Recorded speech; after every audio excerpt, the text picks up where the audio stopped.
Gumuho ang riprap sa isang residential area sa Barangay San Luis, Antipolo City nitong Lunes, kasunod ng malakas na ulan.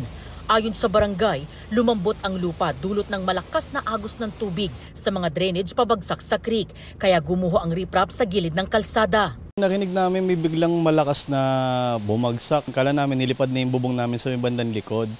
Tapos upon checking namin, napansin namin na wala na yung kabilang gate nga, gumuho. Hindi kinaya yung volume ng tubig, kaya gumuho yung riprap. Ayon sa barangay, abot sa 20 talampakan ang taas ng gumuhong riprap.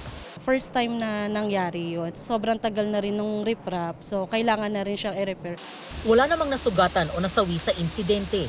Nag-inspeksyon na ang City Engineering Office sa lugar at itinakda ang pag-repair sa gumuhong riprap. Nananatiling sarado ang kalsada sa mga sasakyan. Pinag-iingat naman ang mga residenteng dumaraan at nakatira malapit sa gumuhong riprap.